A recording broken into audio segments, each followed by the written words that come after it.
Okay. Part 3. Give the slope-intercept form of the equation of the line that is parallel to y equals minus 3x minus 7 and contains the point 5, negative 6. So, two things. We need our point slope formula. So y minus y1 equals m x minus x1. So first thing we need to find is our slope. Well, since it is parallel, our slope is going to be negative 3. So there's our m. Okay, after that we are done with that equation. We're not at the y equals negative 3x minus 7. We're not doing anything else to it, so don't plug in points in that equation. We are going to plug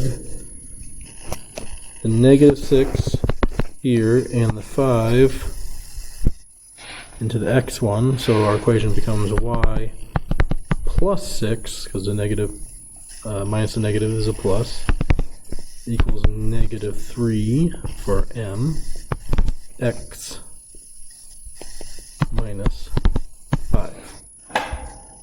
Okay, now to get this into slope-intercept form, we're just going to go ahead and distribute negative 3, so we got y plus 6 equals negative 3x plus 15. Subtract 6, we get y equals negative 3x plus 9. Number 24.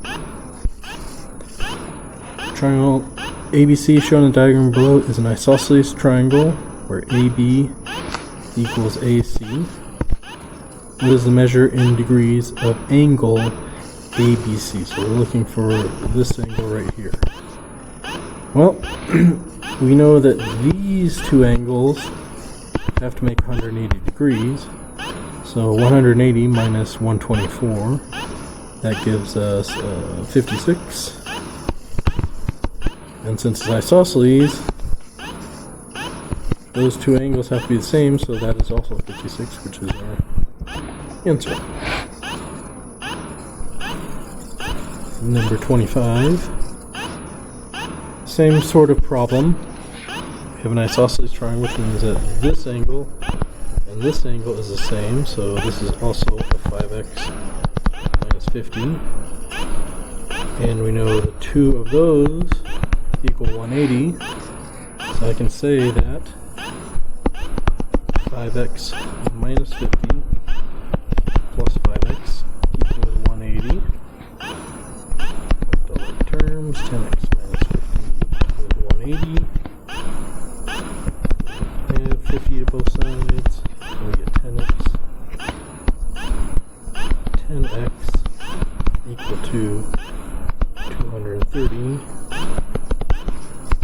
And then get x equal to 23.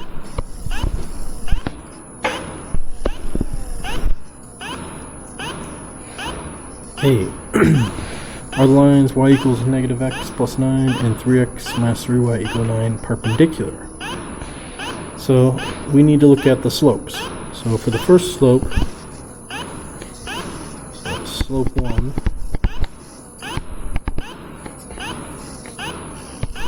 is negative 1, or we can say negative 1 over 1, just by looking at the equation.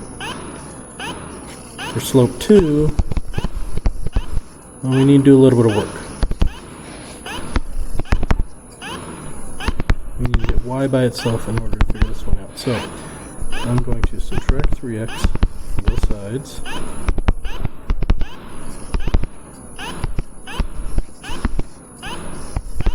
We get negative 3y equals negative 3x plus 9. And now I'm going to divide everything by negative 3. And we get y equal to positive 1x. Excuse me.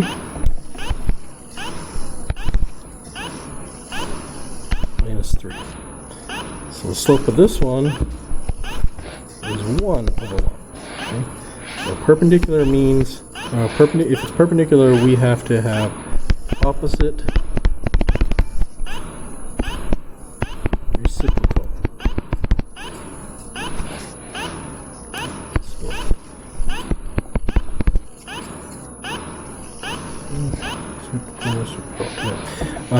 It's opposite signs, so one's negative, one's positive. And 1 over 1 flipped is still 1 over 1, so yep, it is an opposite reciprocal. So its correct answer is B.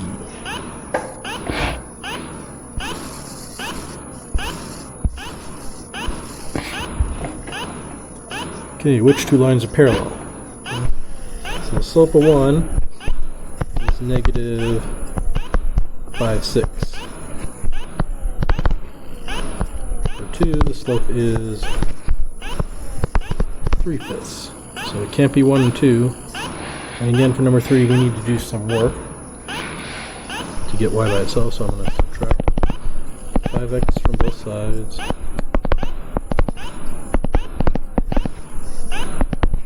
And divide by 6.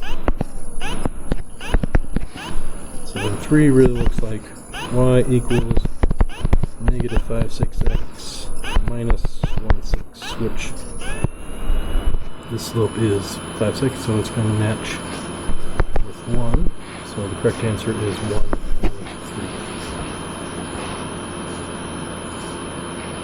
3. Find the image of C, negative 7, 2 under the translation described by x plus 12, y plus 4. So this is a translation. And really we're just going to plug in x and y here. We're going to add 12 to the x, so that gives us 5.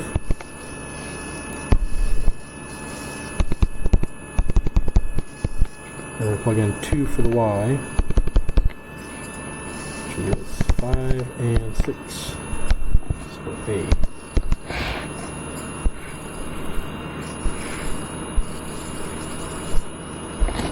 Write a rule to describe the transformation that is a reflection about the y-axis. Okay, so with a reflection about the y-axis, the x is going to change signs, but our y is going to stay the same. So the correct answer is B. 30, this is a rotation, basically spinning around that point.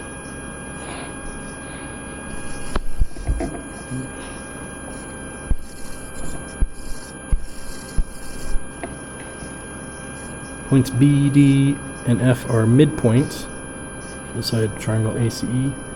EC is 30 and DF is 23. Find AC. Well, if this is a mid-segment to this side, that means that we know that AC is twice FD, so this is going to be 46, and we don't use that 30 for anything else. Okay, so it's got to be D. Name the smallest angle of triangle ABC. The smallest angle in the diagram is not drawn to scale, so you can't just eyeball it. So the smallest angle is going to be across from the smallest side. Well, here's the smallest side. Angle B is the smallest angle.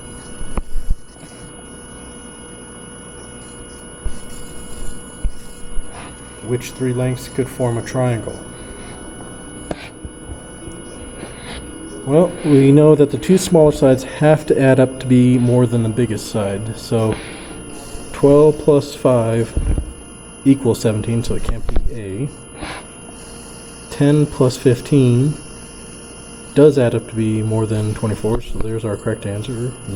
But we can check the other ones. 9 and 11 add up to be 20, so it's not C. And 7 plus 6 is 13, which is not more than 21, so B is our correct answer. And for 34, we have two side lengths, 10 and 18. What's the inequality that describes the third side? Well, if these were the two smaller sides and we added them together,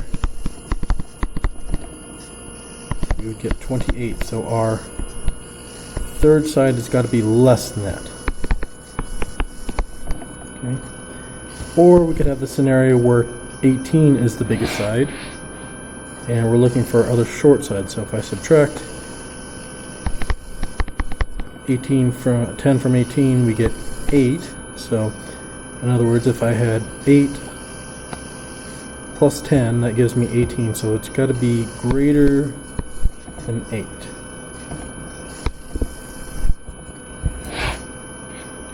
And that's it for part 3.